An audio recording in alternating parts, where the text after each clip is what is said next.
Hey, everybody, welcome back to Students of the Word. This is session number 15, and today we're going to pick up where we left off, talking about 1 John 2:4 and move into 1 John 2:5, which is one of my very favorite verses in the entire epistle.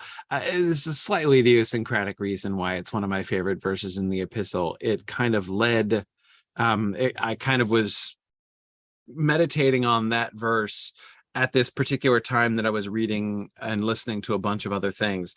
And it just kind of became the moment when a whole huge thing kind of crystallized in my head in just a beautiful way. So I'll kind of share about that. It was and I can't even remember, did I already share this? Maybe I did. I don't think I did.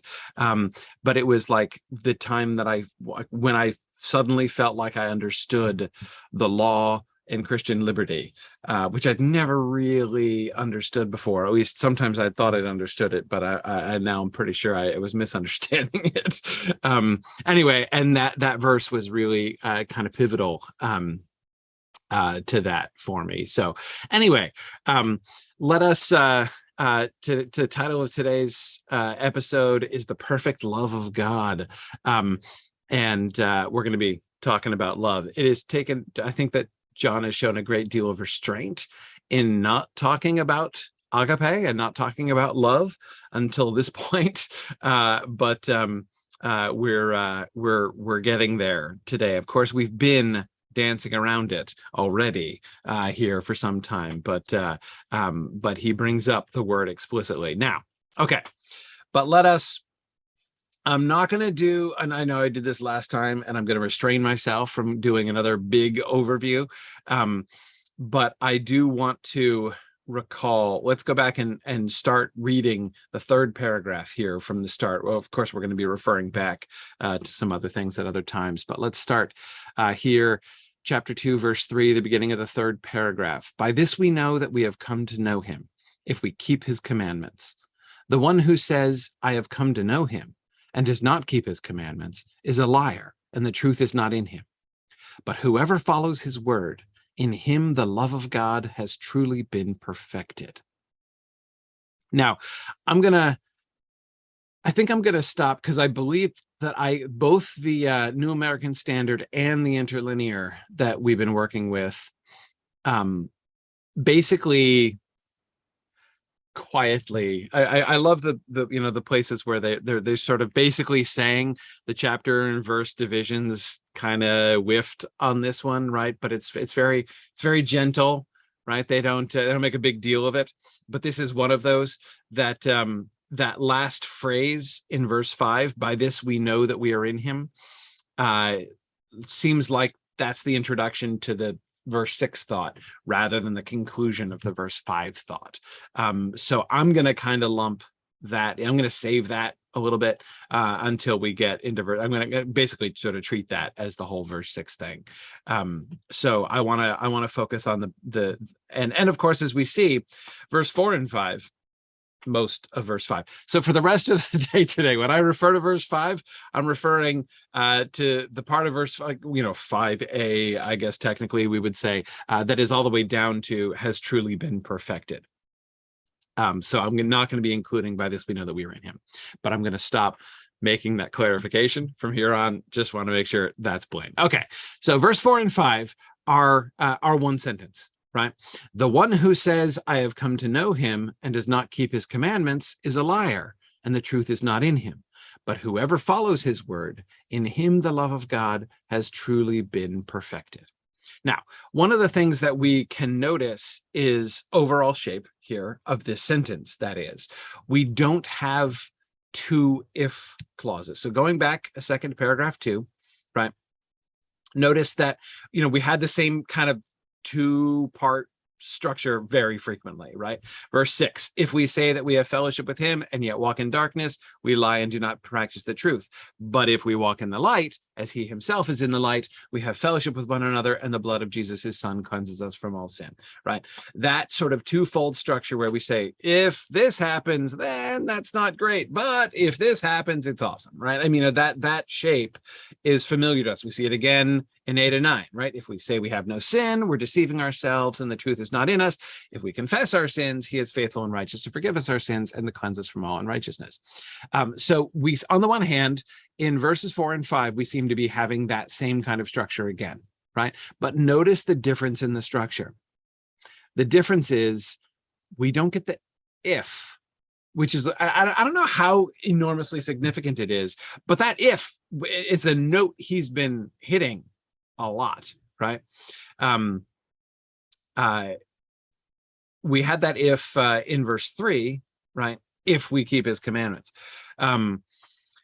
So yeah, he doesn't do the if structure really on either side of this, right? The one who says, I have come to know him and does not keep his commandments is a liar, and the truth is not in him, right? So it's not, it's not like that's the same kind of conditional if then statement, right? This is a sort of a statement of fact from the beginning. The one who says this is a liar, and the truth is not in him. But whoever follows his word, in him the love of God has truly been perfected. So we've got the one who says this and whoever follows his word. In him the love of God has truly been perfected. Notice also, so there's it's so again, it's a similar kind of shape as we saw in paragraph 2, but he's not laying it out the same way. It's not that same kind of if then thing. And I agree, Randall, it does sound a little bit stronger, more forceful without the if statement. Yes. He's not just kind of like, it's like in paragraph 2, he's putting these things forward as theoreticals, right? If we say this and yet walk in darkness, we lie. But if we walk in the light, then we have fellowship with one another, right? If this happens, then that. And this is just statement. The one who says this is a liar. Whoever follows his word, in him the love of God has been perfected. So yeah, it's a little more, he's kind of mixing things up. It's a little bit more direct. Notice though, he's still doing the like 2-in-1 thing. That is, the negative statement contains the two things. The one, right, the one who is a liar is the one of whom two things are true.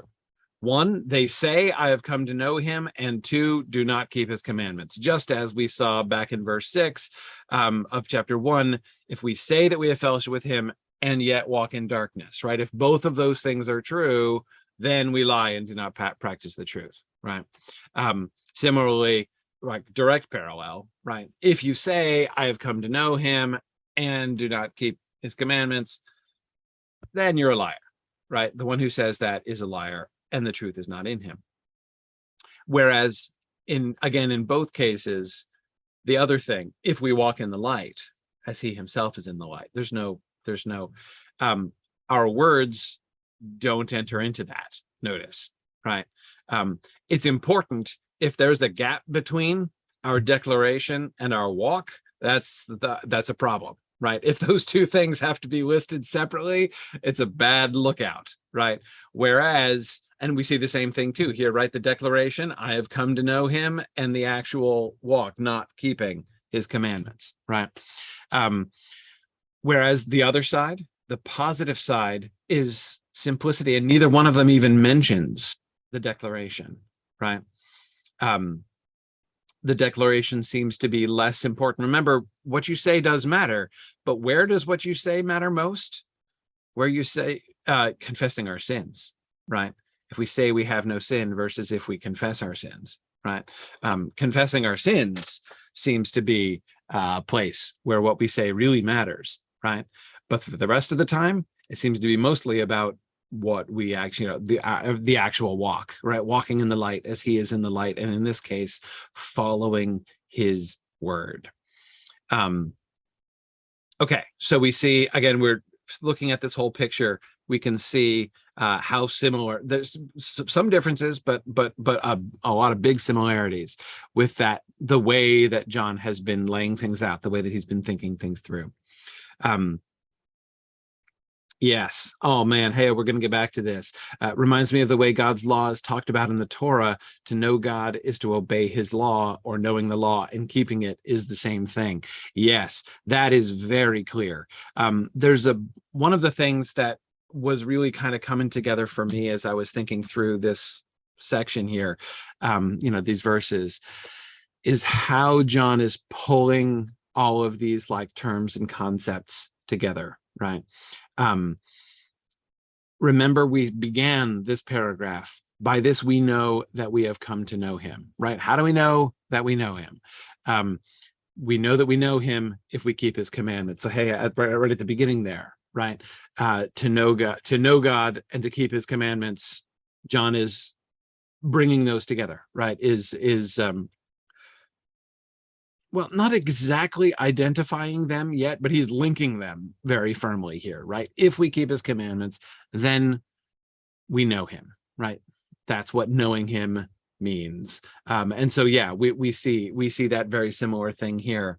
And I agree with you there in verse 4. Once again, we have these absolutist statements that John has been making all along, right? The argument, the sort of the core, it seems, well, not the core of his message exactly, but the core of his method, in a sense, like how John is proceeding is by showing us in like simple tautologies and simple contradictions. That is, again, it's like light and darkness, right? Remember, what's the core message? God is light and in him is no darkness at all, right? That kind of simplicity. You can't, there's no mix. There's no, it's not, 60-40, it's not 80-20, percentage wise, right? It's 100%, 0%. There are just these things which are absolutely contradictory to each other, like light and darkness are in contradiction to each other. If there is, light drives out darkness by the nature of its being. And so similarly, hey, I think in this same way, he is saying those two are the same things, right? In verse 3, we could think that they're not absolutely identified, right? If you keep his commandments, then you have come to know him, right? As if keeping his commandments maybe is the method by which we come to know him. So first you keep his commandments, and after you keep his commandments, now you know him, right? And that's, I think, kind of true. I mean, I think he does suggest that. But you're right that when he turns around and says, the one who says, I have come to know him and does not keep his commandments is a liar, right? Like it's not possible, right? If you aren't keeping his commandments, then by definition, you haven't come to know him any more than you can say, I'm standing in the light if you're actually standing in the darkness, right? It isn't really possible. Aidan, we touched on keeping commandments in a previous session, though I'd be happy to talk about it more, especially, Aidan, if you have any insights into that verb, to keep, that teromen verb that we were looking at before, because this is going to be an important word. This is a word that John's going to come back to lots of times, especially about commandments. But yeah. We did talk about that a bit last time, but I'm very happy to talk about that more, because it's certainly very relevant to what we're looking at here. But anyway, back to Hea's point. The accusation, right? The reason he does say such bald things, right? Just unadorned, like, if you say this, you're a liar, right? I mean, it's a serious accusation. It's one of the things that I find kind of interesting in the modern world. People don't, I mean, even just recently on Twitter, I had this exchange with somebody where, I was saying to somebody who was accusing me of lying, I was, saying that I hadn't been paid by Amazon, and they're like, you obviously have. Why are you lying? And I'm like, why are you insulting me? Like, you don't even know me. I don't understand. And he's like, I didn't insult you. And I'm like, yeah, you just said I was lying. That's an insult. And that's not even processed as an insult by most modern people anymore, I find. And this comes up a lot because of course I teach a lot of old literature, whether it's Tolkien, which is still kind of old literature already, but certainly is also, Tolkien was also writing in the spirit of much older literature, or whether I'm actually teaching, like 19th century literature or medieval literature or whatever. But anyway, like in earlier times, to call someone a liar, to accuse them of telling a lie, I mean, that's fighting words, right? I mean, like, you got to fight a duel now, right? Seriously, like, it was a really, really, really big deal. So for him to, now this doesn't mean nobody ever lied before, right? It doesn't mean that lying is like a new thing, but our attitude towards lying has changed in the modern world very significantly beyond what it was in earlier times. But anyway, yeah. So yeah. Oh, good. Stephen, you're right. Stephen says a lot of people also don't understand the difference between lying and being wrong / mistaken / incorrect. Yeah, that's true. That's true. But anyway, coming back to what he's saying here again, it's a really striking thing. I mean, it sounds striking even to modern people, right? I mean, because we want to be cut a little slack, right? So, I mean, okay. Because, I mean, verse 4 sounds hard, man, right? Like, if you say I've come to know him and you don't keep his commandments, you're a liar. Like, well, can't I just be like imperfect?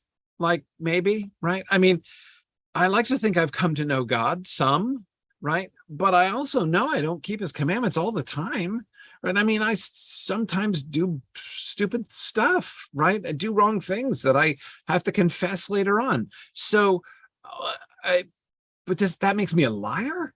Like, it's like, you know what I mean? It's like, it still sounds really harsh to modern people. My point is that earlier on, it would sound even harsher. It doesn't even sound as harsh in the modern world as it would have sounded back then. So the point that I'm making is that John is making a sort of a striking statement. Why does he put it this way?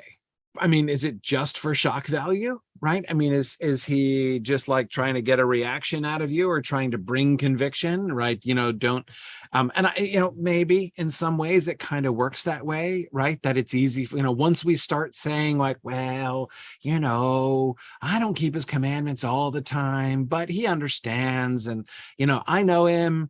But even if I don't keep his commandments all the time, I still know him and I'm sure everything's okay, right? I mean, and it is easy to kind of lean more and more into that until pretty soon you're not even really trying to keep his commandments. And so to some extent, the mere shock value of like, dude, it's not okay, right, is important. But I do think there's more. I think it's more back to what Haya was pointing out, more of the purely logical contradiction of the thing, right?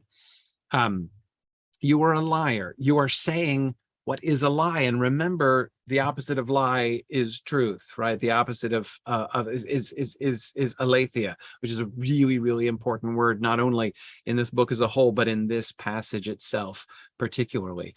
It is the opposite of the truth. The truth is not in you, right? If you say this and don't keep if you say I've come to know him and you don't keep his commandments, it's not possible. Again, it's like saying I'm in the light and I'm in the darkness at the same time, right? It's impossible. You can't do it. You can't come to know God and not keep his commandments. That's what coming to know God means. And therefore, like if you say you're wet and dry at the same time, like you say you're in light and shadow at the same time, you're speaking nonsense, right? You're telling lies. Yeah. Okay. Right. Bruce says, does the truth is not in him mean he's lying, or that Christ is not in him? Yes. Yes, both. I mean, clearly the correspondence between, I mean, he's paired lying and truth before, right? I mean, this is one of our, where to go? Here it is. One of our pairings, aletheia and pseudomai, right? He's been pairing this together since verse 6 of chapter 1. And we see him pairing them again, right? Liar, truth is not in him. So on the one hand, he means truth in the sense of the opposite of lies, right? That which is, as opposed to that which is not, right? But at the same time, yes, do I think that he means, when he says the truth is not in him, is he referring to Jesus, to the spirit of truth? Is he saying you don't have koinonia with the Father when that's true? Yeah, I think so. I think I know we've seen hints of that already, right? Remember back, a brief history of the use of aletheia in 1 John so far, right? Verse 6 of chapter 1. If we say that we have fellowship with him and yet walk in darkness, we lie and do not practice the truth. See, now there, Bruce, it sounds like just truth is the opposite. Again, truth is the opposite of lies, right? The truth is something you practice. It's a thing that you do, right? You're not acting truly. You're living a lie, right? But then we come back to it in verse 8. If we say that we have no sin, we're deceiving ourselves and the truth is not in us, right? And that's when it begins to sound like truth is more than just the opposite of lies, right? Just a statement about the right nature of things, the actual nature of things, that it's something that can be in us, right?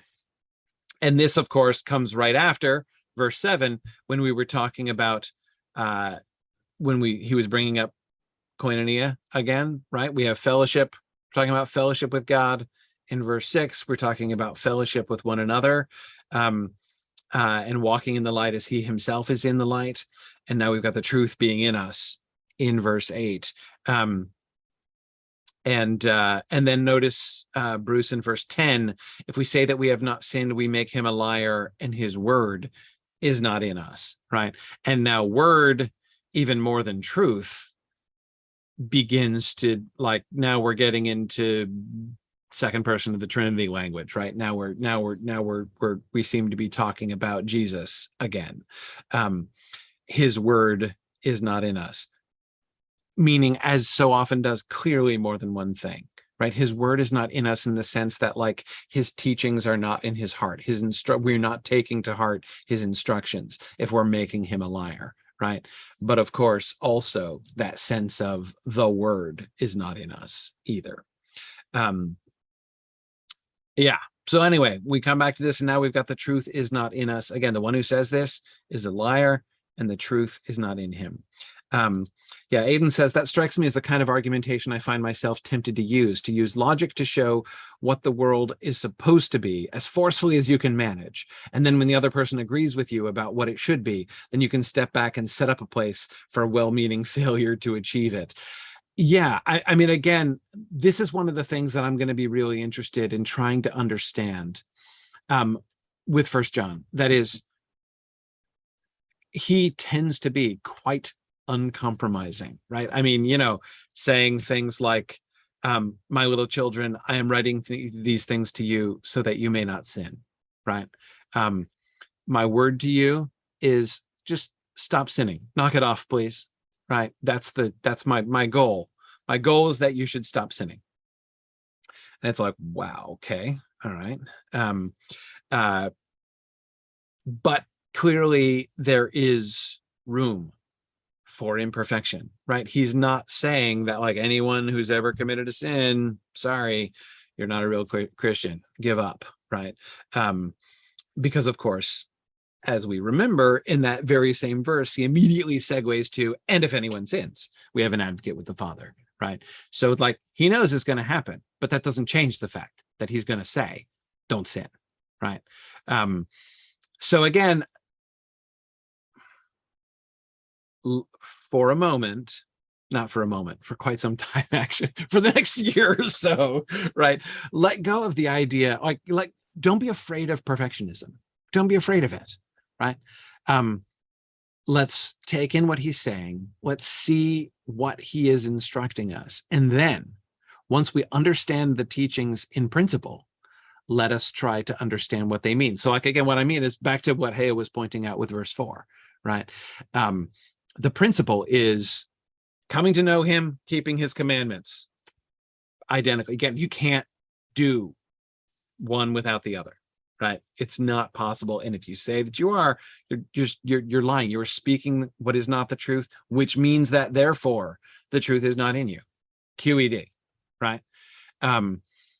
That's the teaching. Now, what does that mean for those of us who might not keep his commandments all the time, right? Well, we have to see, right? We have to see. But again, we need to, I think the anxiety that immediately creeps up when you hear John saying these like really shocking and absolutist things, I think really get in the way. We want to immediately start saying like, well, he can't actually mean that. No, I think he does mean this. The question is, what does that mean for us?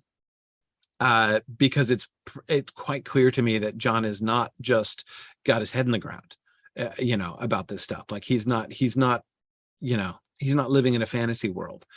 He knows in others and presumably in himself quite well enough that the kind of simplicity that he's describing, I mean, again, it's just simple. If you know him, you've kept his commandments. Like, there's no discussion, right? It's simple. Simple identities. This equals this. By arguing in these kinds of simple ways, what is he telling us? And what does this mean for us? Yeah, hey, I agree. Jesus was rather uncompromising at times as well. So John is in good company. Agreed. Yeah. Oh, interesting. Devorah is wondering if that the word that isn't in us, back in verse 10, and his word is not in us, right? Devorah is wondering if the word in question, right, is related to the word of life stuff that we started with way back in verse 1, right? What was from the beginning, what we have heard, what we have seen with our eyes, what we have gazed upon and handled concerning the word of life. Yeah. And Devorah, I think it's really important to recall the pairing of word and life there at the beginning, right?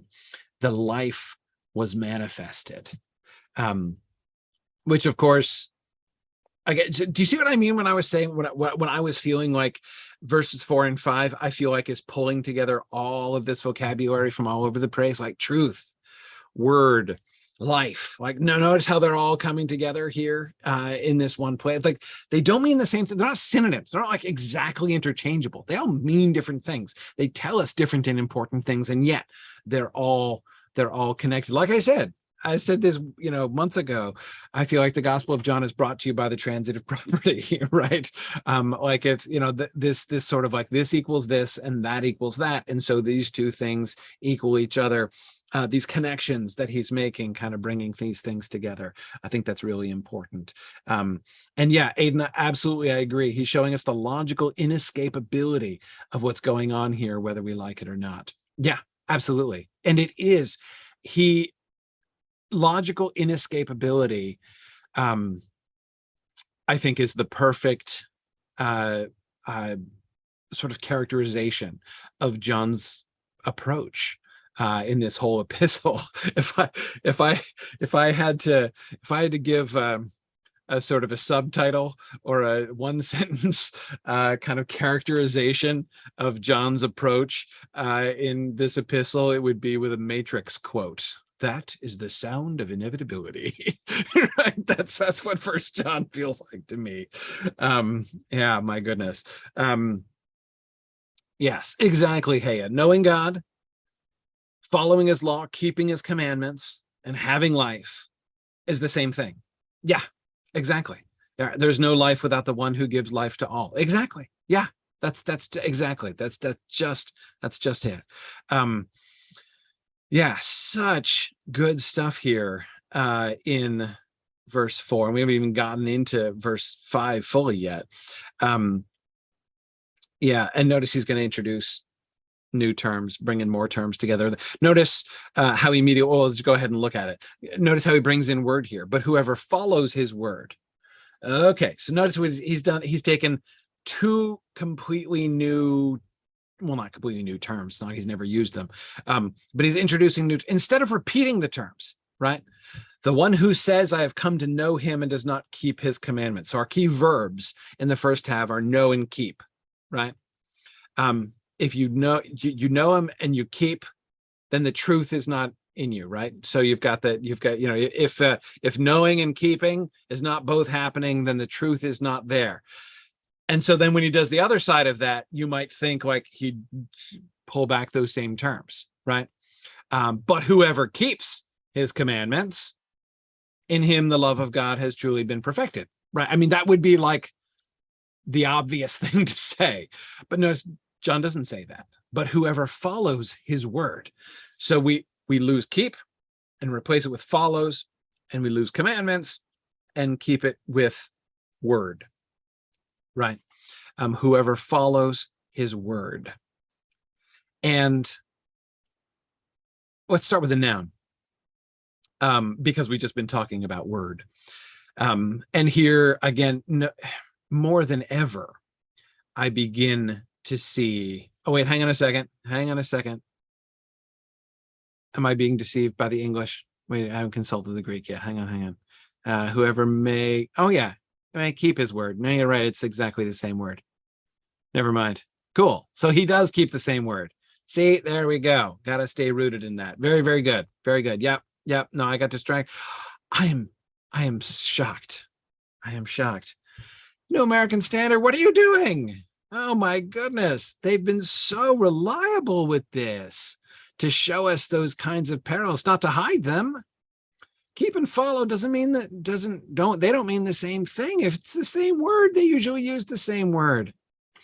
I feel betrayed. I know that is out of character for the NASB. I feel modestly betrayed by very slight. It's a very slight betrayal, and I can forgive it. But no, I mean, that's exactly what they normally do. Like, yeah, it would be more boring to use the same word in English. It's more interesting to mix it up and use a synonym, but that's exactly the kind of logic that the NASB usually avoids. That's why it's not very interesting to read, unless you're really interested in what the Greek actually says. Yeah, and that's why there's so many of the other English translations which read better. Like they're just a better read as like a piece of English, right, than the NASB. Oh man, whew. Okay, I'm not going to castigate the translators here. I'm going to try to get over it. It's okay. But yeah, okay, there we go. Same word. Whoever, so he does, so we do keep the verb, but we do change the noun. Of that, I'm pretty confident here. Logon, yes, indeed. We've got logon versus where are they up here? The entolos, that's right. Okay, all right. Okay, so same verb. That's a good thing. I was going to start with the noun then, because that's the thing that's different. So he shifts the verb. Instead of saying, I've come to know him and does not keep his commandments, the truth is not in him, but whoever keeps his word. And so again, you'd expect him to say whoever keeps his commandments, right? But he doesn't say keeps his commandments. He says keeps his word.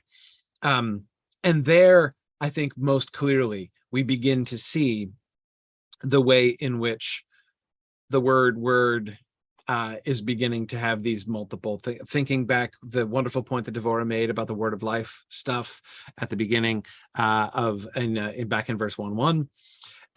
And his word is not in him that we get, his word is not in us, right, in verse 10 there.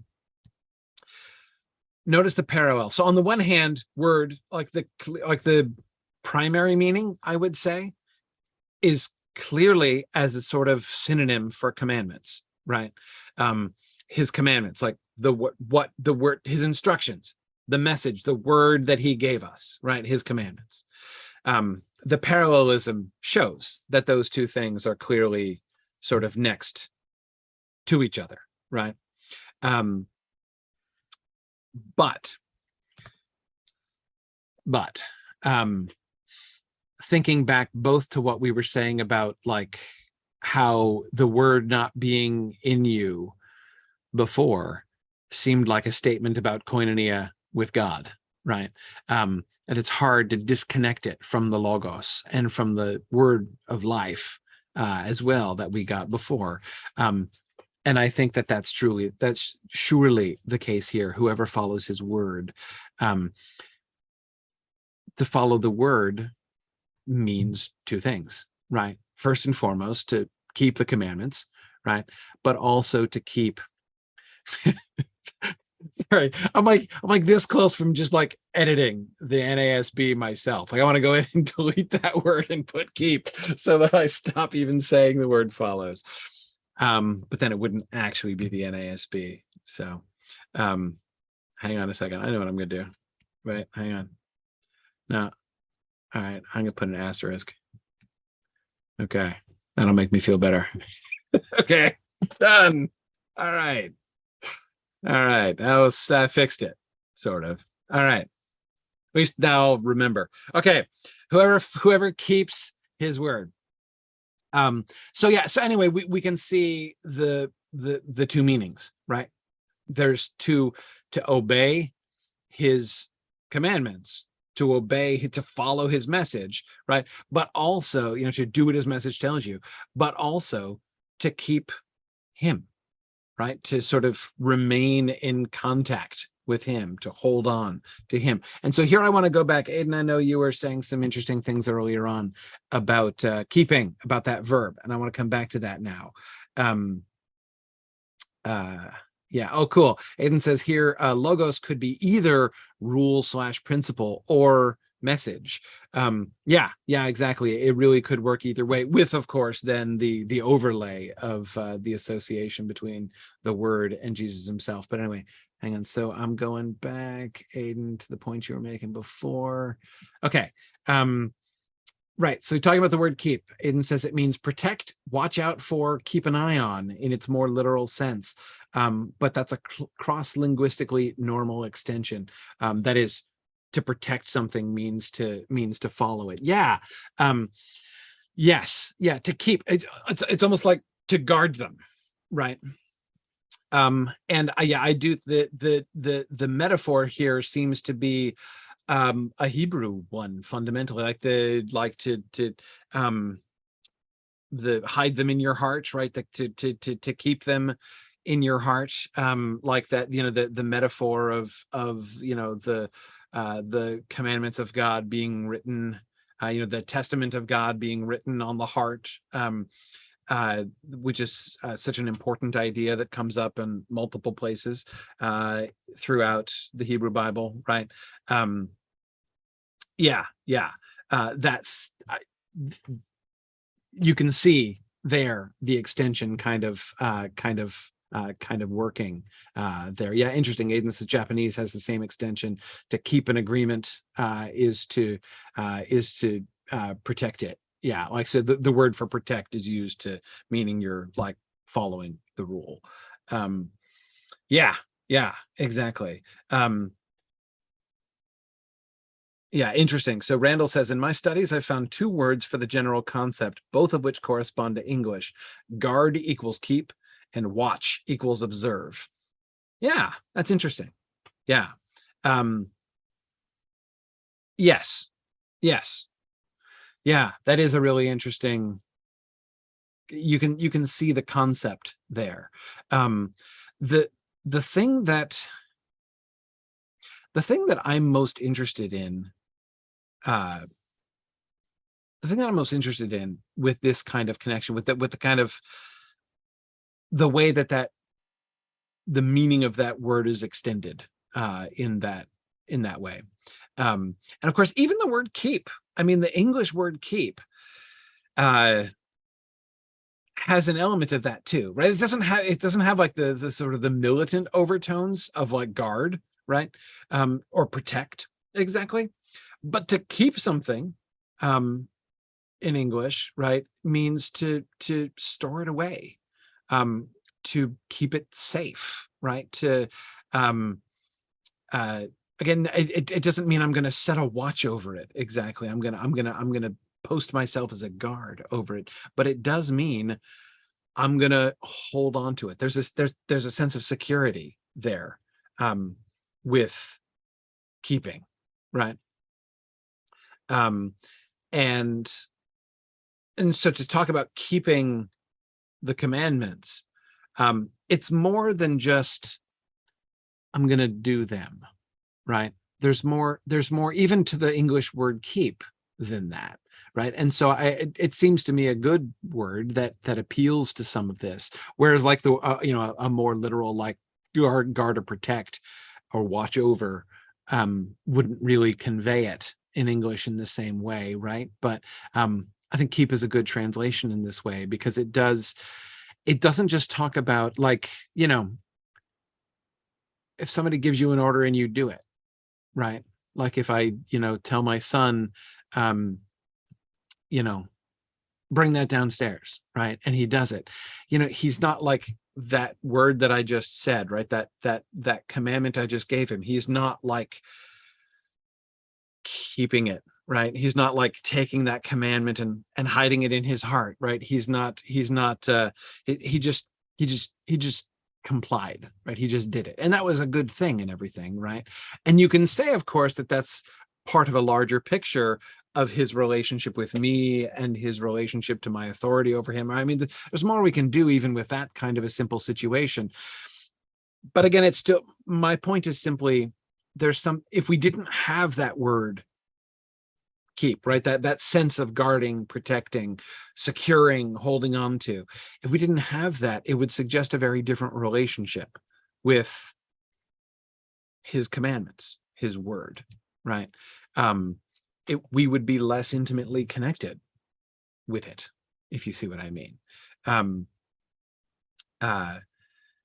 There's an element of it says something about our attitude towards the commandments, and of course by extension to the one who gave the commandments, right?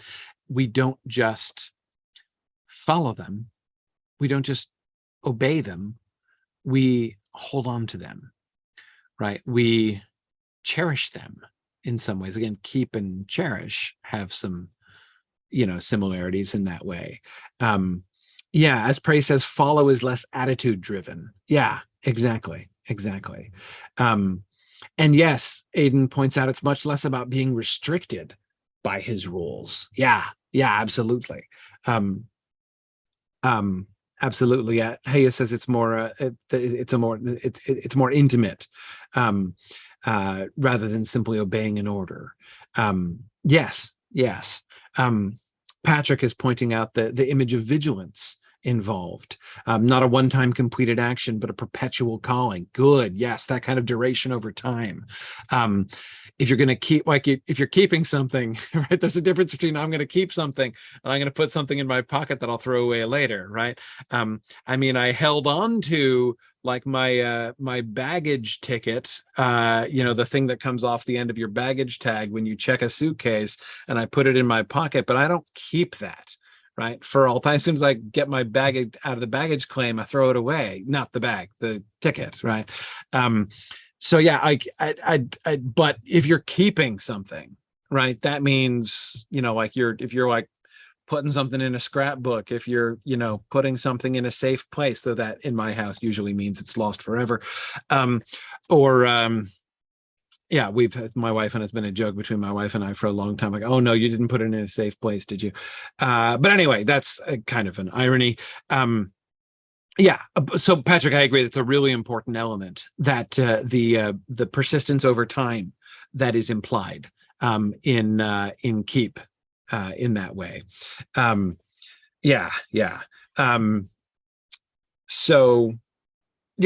think these are all really, really good and important things about that verb keeping, to keep his commandments, to whoever keeps his word. But again, notice how he's introduced this shift, right? Commandments, plural, is impersonal. That is, it's impersonal. I mean, it's personal in the sense like they may be very personal commands, right? And they may come to you very directly from a person. I don't mean to discount either of those two things. What I'm saying is, though, like, to keep his word means when the word of God is not only a commandment or a set of commandments, but also a person, right? Jesus Christ, then keeping Jesus is more personal, right? To hold on to guard that koinonia, that fellowship between you and God, between you and Jesus. And I think, so if I could do an interpretive reading of the uncharacteristic mistranslation of that verb in verse 5 there in the NASB, I think that they succumbed to the temptation to do, well, temptation, boy, that's really, sorry, I don't mean, I shouldn't harsh on them like that. But anyway, but I think you can see what they were doing, right? It's not just about obeying the commandments. It's about following Jesus, right? And follow is a version of that verb that works better with a person, right? And so I think that the translators here were sort of perceiving not a shift, but this overlay, right? This new second meaning overlay that John places upon, instead of just repeating commandments by saying his word, they overlay that second meaning of, it's not just the commandments, it's Jesus himself, right? It is the word. And so I think that they were trying to emphasize that overlay by shifting from keep to follows, which again is more sort of personal. But that's what other translations do, NASB. Stay in your lane. Anyway, it's hard. It's hard. I wouldn't be a translator. I don't think I could. I'm not sure I have the constitution to be a translator. So many hard choices. Like, I would just be in tears all the time, trying to capture everything that I knew couldn't possibly be captured. That, or I would like never get anywhere. I'd be like the slowest translator of all time, right? Because I'd always be laboring to try to find a way to make it say everything. Yeah. And by the way, notice again that same idea of like bringing these terms together. Notice how through this overlay, the word logos here becomes this kind of central term, right? The logos is on the one hand Jesus, and on the other hand, it is the commandments, the word, the message, right? The logos is what God says, and the logos is what God says, what God commands, and the logos is Jesus as well, right? Which means that we need to keep that connection in mind as well, the connection between his commandments and Jesus himself, right? Which again, look where that brings us, right back to, how can you say I've come to know him if you don't keep his commandments? It's the same thing, right? You keep his commandments, you take his words, you take his law, and you write that on your heart, right? And you guard it and you watch over it and you keep it safe, like really safe. And guess what? Then you know him. Why? Because he is that, right? He is that in a similar sort of sense. Exactly, praise. Mine would be the million footnote edition. Absolutely, it totally would. Yeah. But anyway, okay. So we see how all of this stuff comes together, and it's all really kind of mind-blowing. But whoever keeps his word, let's keep going. In him, the love of God has truly been perfected. The love of God, the agape of God, has been perfected. In him, the love of God has been perfected. Okay. Let's go back to the Greek here. In him, the love of God, Theo, has been perfected. This means, so you guys can help me with this word, teteleotai? Teteleotai? Teteleo, yeah, it's the long O. Teteleotai, right. Has reached its goal, right? Has been completed, has like finished its work. Am I right in understanding that word? Right? Right. Same root as teleology. Right. Exactly. Yeah. Related to it is finished on the cross, Praise is suggesting. Yes. Okay. Yes. Good. I was pretty sure that was the case, right? Perfected is a tricky word. It's tricky because like in origins, like from the Latin, perfected means completed, right? That's exactly, from its like etymologically speaking, it's exactly the right word to use to describe that. But in common modern usage, I think that might create some confusion actually. Modern people seem to have the idea of perfect meaning like ideal, for something to be made perfect, meaning it's like made without flaw, made to be, flawless, exactly, praise. And so the whole idea of something being made progressively, like progressing towards perfection, is slightly alien, I think, to the modern usage of perfection. Like something can be perfect and then it's a flaw develops and it's not perfect anymore. But I mean, everybody knows that like if there's a flaw in something already and you like fix the flaws, it might be better, but it's not perfect, right? Because flaws are rarely corrected perfectly, right? But yes, completed, brought to fullness, exactly. It's not the same word. Actually, I wanted to ask you guys about this. I took to ask my wonderful Greek scholars about this. I was contemplating what he says here about the love of God being perfected and what he said back in verse 4 of chapter 1, these things we write so that our joy may be complete. Now, I know they're not the right word, or not the same word. This is teteleotai, right, from teleon. And then back in chapter 1, it was the word with all the P's. Where was it? Where'd it go? Verse 4. Right. Yes. Pepleromene. Meaning to be filled up. Right. Yeah, exactly. Filled up. Right. So that one is filled up like a cup being filled up to the brim. Right. So with our joy to be filled up to the brim. And the love of God is being perfected, is being made complete.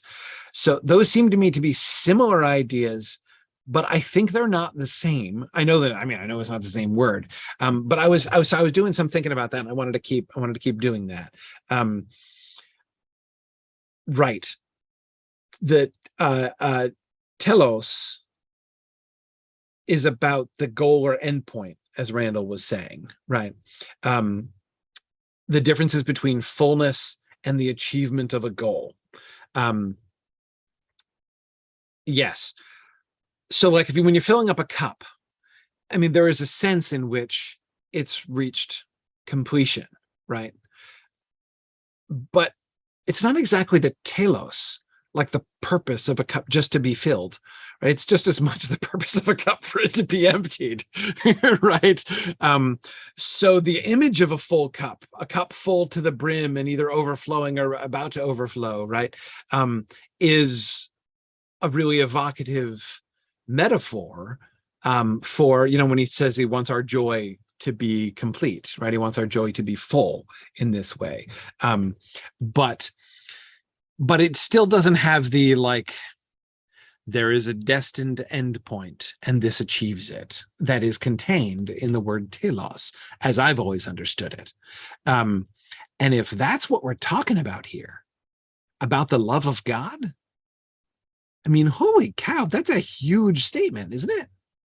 The love of God is perfected. I mean, like, that sounds like he's saying this is the point of the love of God. Like, the love of God, the whole purpose of the love of God was this, right? I mean, and that's saying a lot more than my cup is really full, right? That's a huge deal. So let's go back. Okay. Whoever keeps his word, in him the love of God has been perfected. Okay, so what does that mean? The love of God has been perfected. This is the point of the love. In him, the love of God has been perfected. So, one question. Yeah, hey, that's just what I was going to ask. There are a couple different ways in which we could understand the perfection, the telos here, the endpoint, the goal that is being achieved or fulfilled, right? In this moment. One is in him, right? So that is, when a person has come to know God, because when a person keeps his word, then he has come to know God. Then the love of God in him is perfected, right? See the distinction there? The love of God, which is within him, is brought to its fulfillment, is brought to its final place, right? The other way to understand it is that the love of God itself has been perfected. And I think John means both of them. I've rarely found times in First John so far when we've seen multiple possibilities like this where I don't think we're supposed to be, maintaining them both at once. So let's think about them both for a second. On the one hand, I think he is saying that, like, this is to say that the love of God is perfected, the love of God in you is perfected, is the same thing as to say you have come to know him. And the same thing as saying you are in koinonia with God. You are in fellowship with God. I think once again, he's kind of bringing together these different terms, right? These and sort of showing these things he's talking about the same thing in all of these different ways. What does it mean to know God? What does it mean for what does it mean to have fellowship with God? Well, it means that God's love in you is completed in you. It has been brought, its goal, right? The destination, the end point of God's love was to bring you into koinonia, to bring you to knowledge of him. And when that happens, then his love is perfected. It's complete. That's what it was. That's how the love of God in you, that's what the completion of the love of God in you means. But I also think that he's making a pretty big theological claim about God here too. That at least as far as we are concerned, this is the purpose of God's love. Why does God love us? What's the point? What's the point of God loving people? The point of God loving people is that they should come to know him. The end point, the goal of God bestowing his love on people is koinonia with those people, right?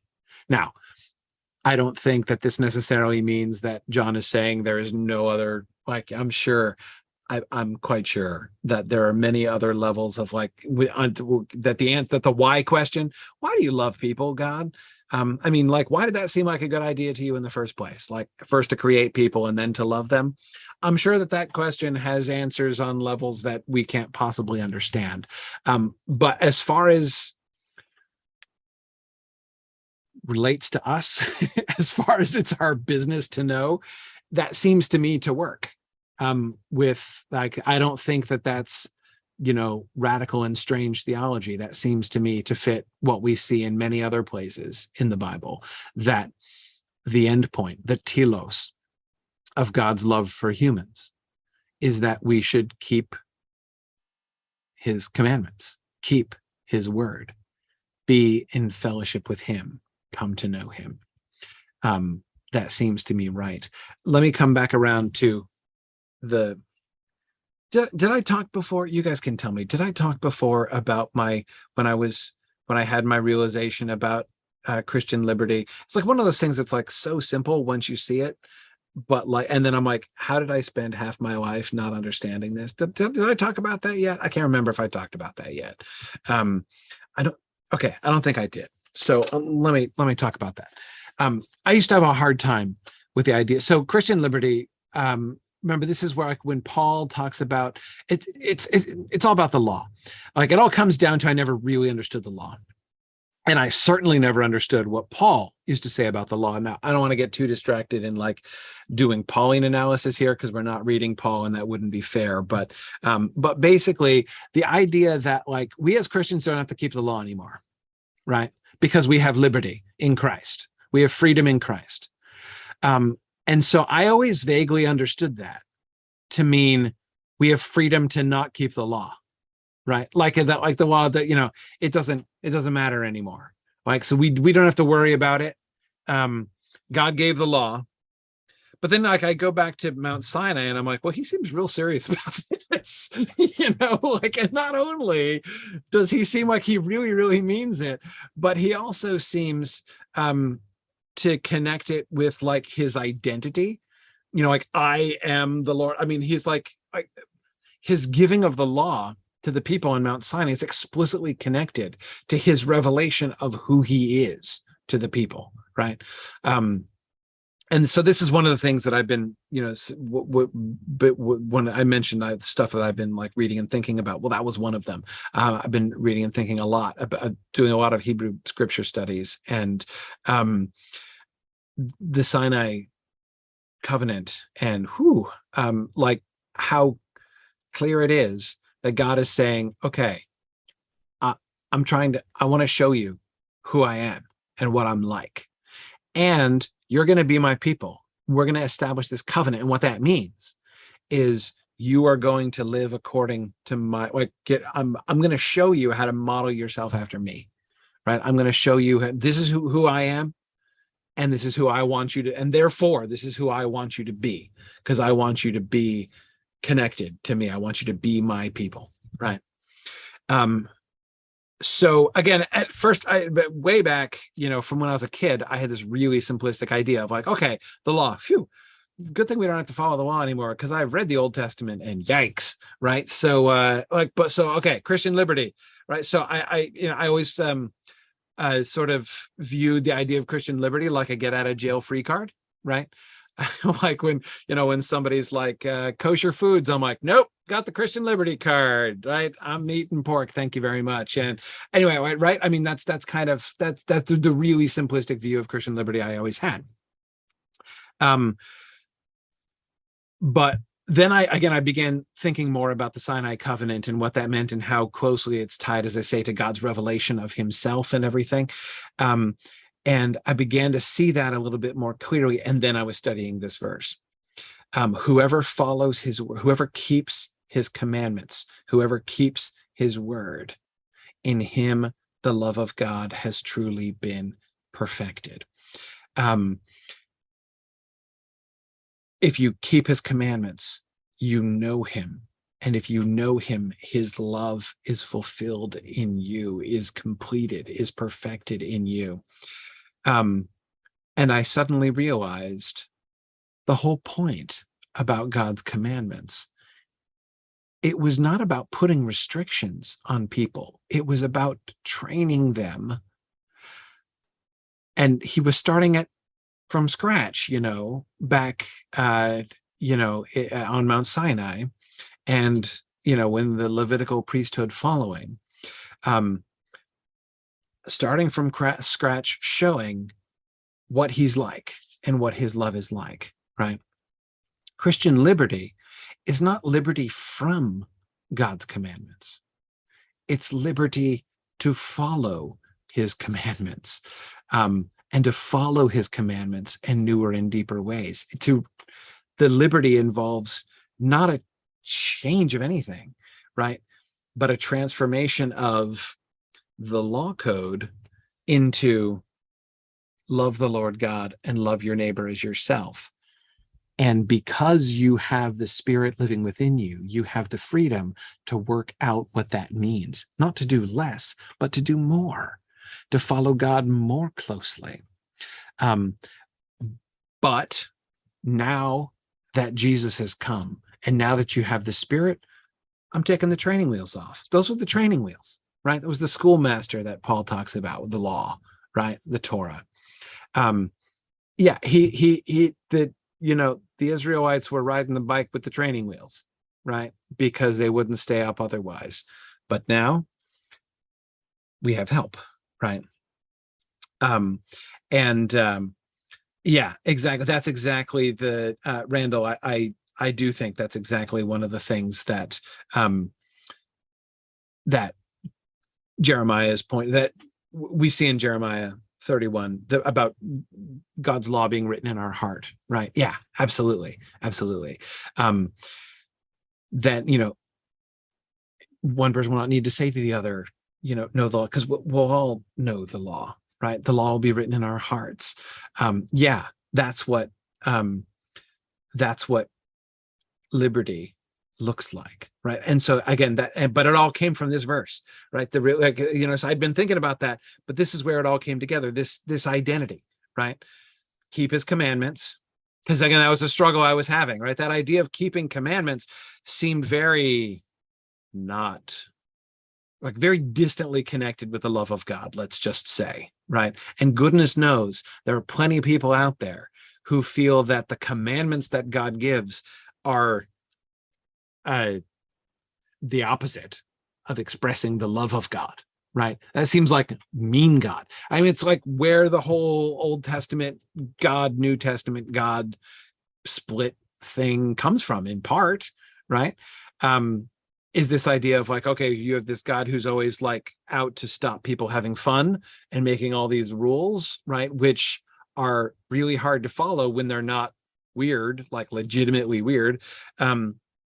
And then you've got the, hey, love one another. Awesome. Who doesn't like that, right? Anyway, so yes, the use of keep his commandments, whoever keeps his word, in him the love of God has truly been perfected, and realizing at the end of the day that it was always about the love of God, right? That the Sinai covenant was about God's love for his people, right? And that they should come to know him. This also, many people have commented on this. I know that there's been many a Christian over the centuries who has struggled to understand why the psalmists speak of how precious the word of God, the law, is, right? And how much they love the law and how grateful they are for the law. And I mean, I used to read that stuff and be like, whatever, you are weird. Like, I mean, it's one thing to follow the rules and not mind, right? But it's another thing to be all like, oh, rules. Oh, thank you for the rules. Oh, blessed rules, right? Yeah, I never got it at all, right? But seeing this really helped to crystallize all those things together, as I said.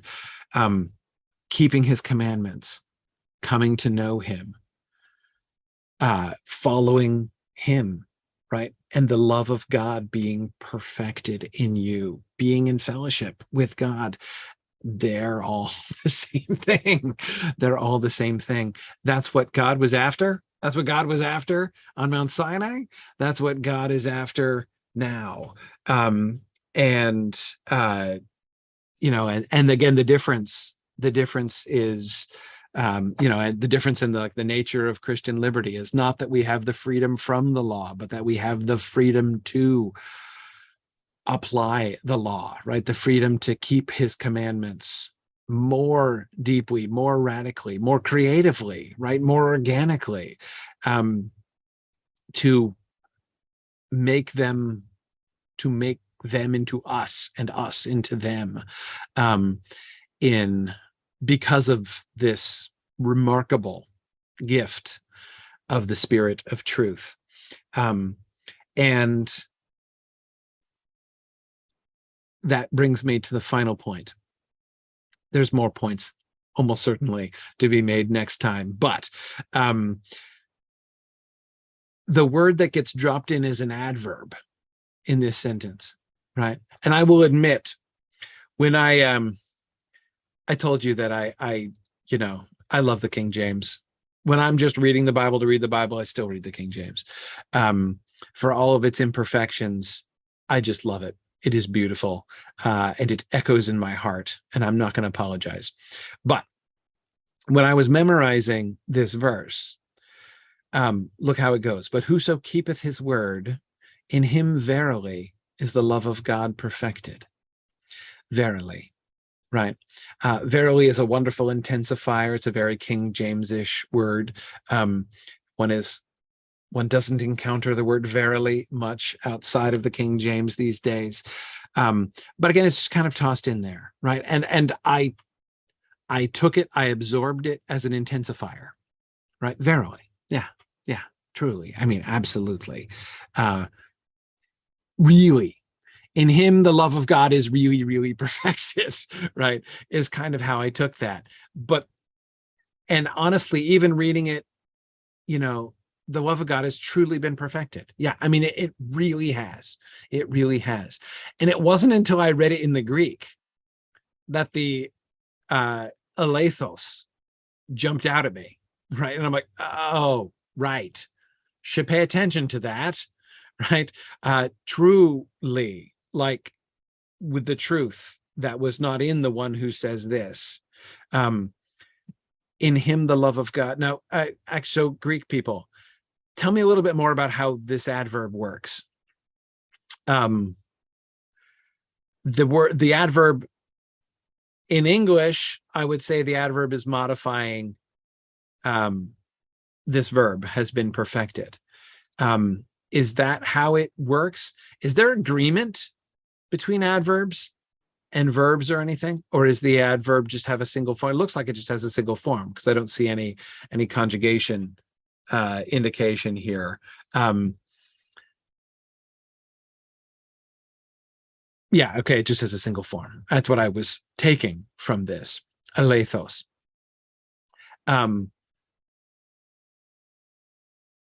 Sorry, didn't mean to click that. Okay. Yeah. The love of God has been perfected in truth, by means of truth, right? It ceases to be in the context, right? The use of aleithos here, when the aletheia was just used in verse 4, and we already set up aletheia in the previous paragraph, the way that we did with the truth, not practicing the truth, and the truth not being in you, and now the truth not being in you again in verse 4, and now God has truly, in truth, in aletheia, been perfected. Yeah. So, right. Aiden says it looks like it might be a frame because it comes at the beginning, right? However, right. Yeah. However, whoever may keep his word, comma, truly in him the love of God has been perfected, right? It seems to frame the whole, Randall was saying the same thing. It's at the beginning of the phrase. So it would seem to modify the whole thought, right? All of that stuff. In him the love of God has been perfected. Truly, right? Like aletheia to all of that, right? All of that is happening in the context of aletheia. What can you guys tell me? Well, and maybe we can pick this up next time. What can you guys tell me about the use of aleithos as an adverb? Is it used as just like, is it often used as an intensifier in that, like in the way that I was describing, like really, really? Or like, no, I totally mean it. Or is it connected conceptually with truth? Like in truth? Yeah. Right. It is used as a formal affirmation. Okay. Right. In truth, right. To sort of assert the truth of what is coming. Right. Yeah. But I mean, I have to think. I can't not think that John is using that, is playing on the word there. Right. Yeah, a formula of affirmation, right? Thank you, Hey, right. If it's a formula of affirmation, which again it's how it is used in English too, truly, right? That tracks. Yeah.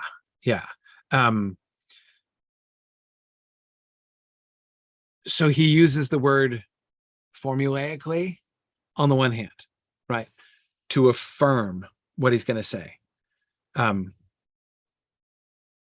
However, whosoever keeps his word, and I mean this now, in him the love of God has been perfected, right? So on the one hand, it's that kind of a formula, right? But in context, I think it has to also, I think he's playing on the word aletheia, right?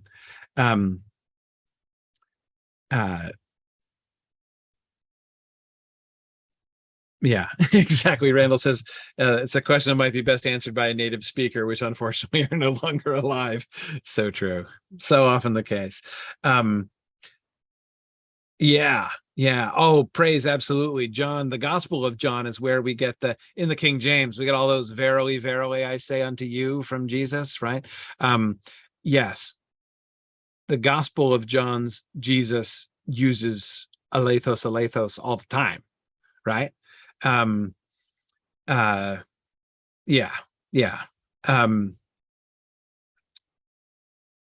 Yes. Yeah. But anyway, but exactly. Yeah. Randall, I agree. Given John's emphasis on truth and the immediate context in this sentence of lying versus having the truth in you, right? Just as the truth is not in you seems to have more than one layer, right? The truth is not in you in the sense that, like, what the emptiness of substance, right? Like you are if you say this and don't do that, then what you're stating is an empty statement. It's an impossibility, right? The truth is not in you. There's nothing there. But of course, it also means the truth, which is something, is not there, right? The truth, which is someone, is not there. So again, I think that the presence of the Spirit of truth is also, I think there's a layer of the use of that formula here, which is invoking that. And it's interesting. I've never thought of that in the context of all of Jesus's verily, verily statements from the King James, or all of his truly, trulies in the Gospel of John. It never struck me as having that force because it wasn't being used in this context, right? But here, I think it's pretty clear. So what does it mean? The love of God has been perfected in truth, by truth, through truth, right? It just kind of adds this extra layer of like this, if God's love is being perfected within the one who follows his word, who keeps his word. Truth was not in you if you said the one thing and you didn't keep his commandments, but if you do keep his commandments, by truth. Right. So in a sense, you could say, well, what does it mean for the truth to be in you? If the truth is not in you, if you don't keep his commandments, and you do keep his commandments, you do keep his word, then the truth is in you. And what does that look like? Truly, the love of God has been perfected in him. Right. I think is kind of one of the things that we seem to be able to get to. Okay. All right. Excellent. Okay, very good. I'm going to let you guys go. We're out of time. And we got to the end of everything I wanted to talk about in chapter 5, in verse 5, rather. We'll do next time. We'll look at this last sentence in what I think is the short paragraph here, the short third paragraph. By this we know that we are in him. So we'll come back to the end of 5 and verse 6 next time and see how well we can do. Thanks, guys. This was a really wonderful discussion. I really appreciate all of your help today. And thanks, and we'll talk again soon. Thanks, everybody.